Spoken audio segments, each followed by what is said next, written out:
சிவம். உலகத்துக்கு ஒரு நன்மை சொல்ல வரேன், என்னன்னு கேட்பீங்க. இப்போ மனிதன் இறைவனை ஆக முடியுமா அப்படின்னு நான் இறைவனை கேட்டேன். இறைவன் எனக்கு ஒரு சிந்தனை கொடுத்துருக்காரு. ஆனால் அது நான் சொல்கிறேன் இறைவனை ஆக முடியாது. இறைவன் சொல்கிறாரு இல்லையா, நான் சொல்கிறேன் இறைவனை ஆக முடியாது. ஒரு தாய் எப்படி கருவுற்று உருவாய் மாறுது அந்த குழந்தை, அதுக்குன்னு ஒரு தனித்துவம் வரும்போது அது தாயாக மாறும். தாயாகவே மாற முடியாது. அதே மாதிரி தான் இறைவனாக நம்ம மாற முடியாது.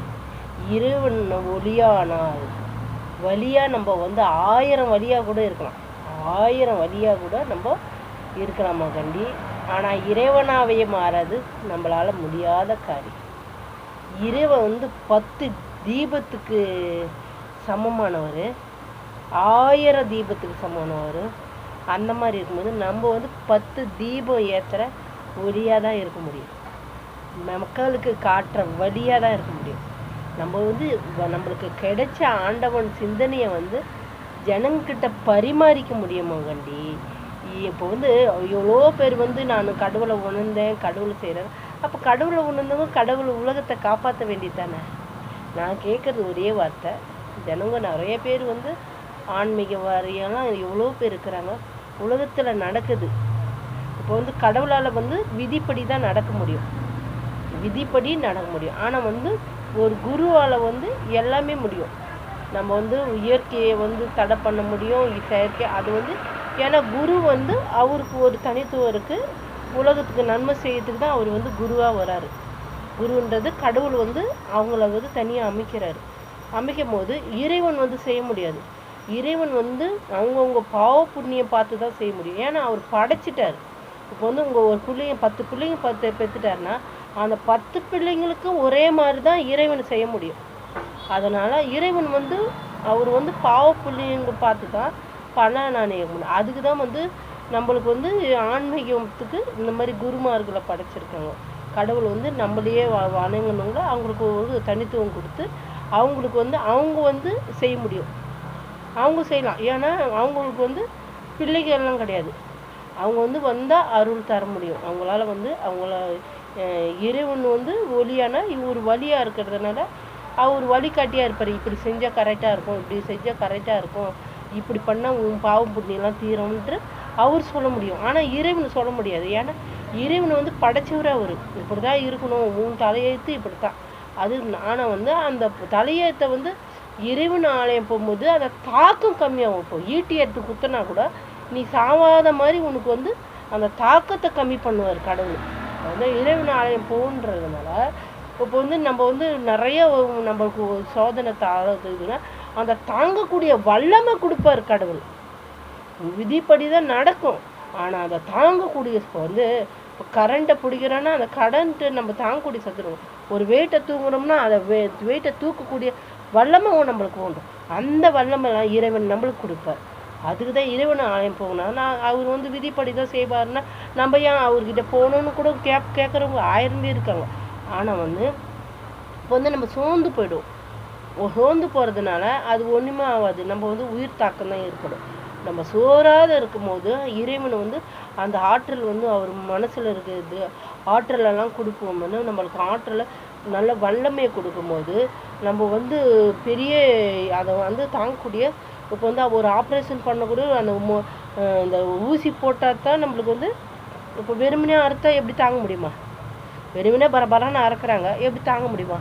அதுக்குன்னு ஒரு மயக்க ஊசி போட்டு பண்ணுறாங்க பாருங்கள். அந்த மாதிரி தான் இறைவன் உங்களுக்கு தாங்கக்கூடிய வல்லமையை கொடுப்பாரு. நீங்கள் அவர் விதிப்படி நடத்தினாலும் நம்ம இறைவன் ஆலயம் செல்லும் போது அதை தாங்கக்கூடிய வல்லமையை கொடுத்து அதை சிந்திக்கிற திறனை கொடுத்து அதுக்கு இருந்து தப்பிக்கிற திறனை கொடுப்பாருன்றதுனால இப்போ நீங்கள் சித்திர தெய்வ ஆலயம் போனீங்கன்னா அவர் உங்களுக்கு கண்டிப்பாக அள்ளி கொடுப்பாரு. ஏன்னா சித்திர ஆலயம் நம்ம தாய் மாதிரி.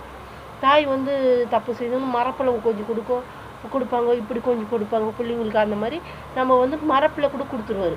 ஏன்னா அவர் அவர் உணர்ந்தவர், இந்த கஷ்டத்தெல்லாம் உணர்ந்தவர்னால அவர் மரப்பில் கூட இறைவனுக்கு தெரியாத மரப்பில் கூட கொடுத்துருவாரு நம்மளுக்கு.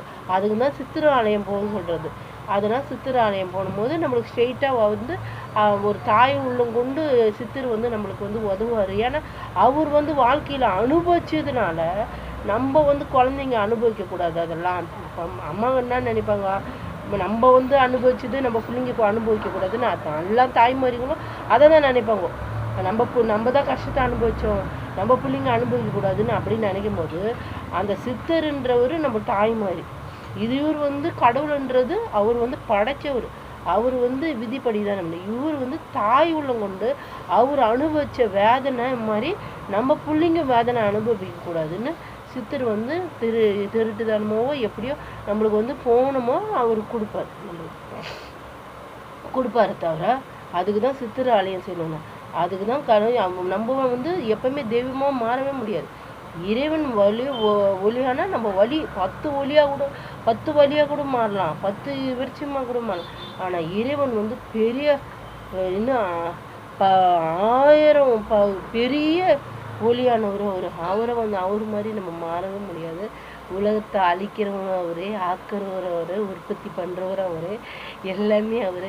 அவர் ஒரு நிமிஷம் நம்பிச்சாருன்னா இந்த இதுவே காலியது. நம்ம இயற்கையே அவர் கட்டுப்படுத்தி வச்சுருக்கிறாரு. நம்ம வந்து ஒரு விதை போடுறது தான், ஆனால் இயற்கையெல்லாம் வந்து அவருக்கு சொந்தம். அவர் சொல்கிறத தான் கேட்கும், அவர் சொல்கிறதுக்கு தான் தலையாட்டம். அது இயற்கையை வந்து நம்மளாலே கூட கட்டுப்படுத்த முடியாது. செயற்கையை நீங்கள் கட்டுப்படுத்திடலாம், இயற்கையை என்றைக்குமே யாராலையும் கட்டுப்படுத்த முடியாது. அதே மாதிரி இறைவனையும் கட்டுப்படுத்த முடியாது. இறைவன் வந்து நம்ம வந்து பார்க்கக்கூட முடியாது, அதை பார்க்கவும் முடியாது. இயற்கையை பார்க்குறோம், ஆனால் வந்து இறைவனை பார்க்கக்கூட முடியாது. அதை வந்து தெய்வம் உள்ள கொண்டு நம்ம பார்த்தா தான் அது முடியும். அதனால தான் ஆலயம் போங்கோ, உங்களுக்கு நல்வழி கிடைக்கும். அதே சித்தர் ஆலயம் போனால் தாய்மொழில கிடைக்கும். உங்களுக்கு வந்து நல்லதே செய்யணும், நல்லதே பண்ணணுன்ட்டு தான் நான் வந்து எவ்வளோ இறைவன்கிட்ட போய் நம்ம வந்து என்ன சொல்கிறது, அது சொல்கிறதுக்கு எனக்கு இதுவே கிடையாது. அது எவ்வளோ பேரின்பம் பாருங்க. அந்த பேரின்பத்தெல்லாம் எங்கள் மக்களுக்கு சொல்லி புரிய வைக்கணும். நீங்கள் வந்து அடுத்தவங்க இதுக்கிட்ட போகாதீங்க, ஆலோசனை மட்டும் கேட்காதீங்க. உலகத்தில் வந்து 2 இதுக்கு போங்க. ஒன்று வந்து சித்தரு ஜீவசமாதி போங்க, சித்தரோட ஜீவசமாதி போங்க. அடுத்தது வந்து இறைவன் ஆலயம் போங்க. வேறு எங்கேயுமே போகாதுங்க. உங்கள் பணம் பறி எங்கன்னா போனீங்கன்னா உங்கள் பணம் பறி போயிடும், உங்கள் ஆன்மா பறி போயிடும், எல்லாமே பறி போயிட்டு நீங்கள் வந்து நெருகதியாக உங்களை வந்து மென்டலாக கூட ஆக்கி விட்றதுக்கு, ஒரு மூளை இல்லாத மென்டலாக ஆக்கி விட்டு உங்கள் இருபதெல்லாம் பறிச்சிங்கன்னு உங்களை வந்து நெருகதியாக விடுவாங்க. இறைவன் அப்படி கிடையாது. உங்கள்கிட்ட இருக்கிற மாதிரியே கொடுத்து உங்களை வந்து பெருக அடிக்கிறதுக்கு அந்த வல்லமையும் கொடுத்து, அப்பா வந்து ஜீவசமாதியாக இருக்கிறவர் அதை காத்தருந்து இதெல்லாம் செய்வார். நீங்கள் இதுக்கு மட்டும் போங்க, வேறு எங்கேயுமே போகாதுங்க. அன்பே செய்வோம், நல்லதே செய்வோம், நலமுடன் இருப்போம்.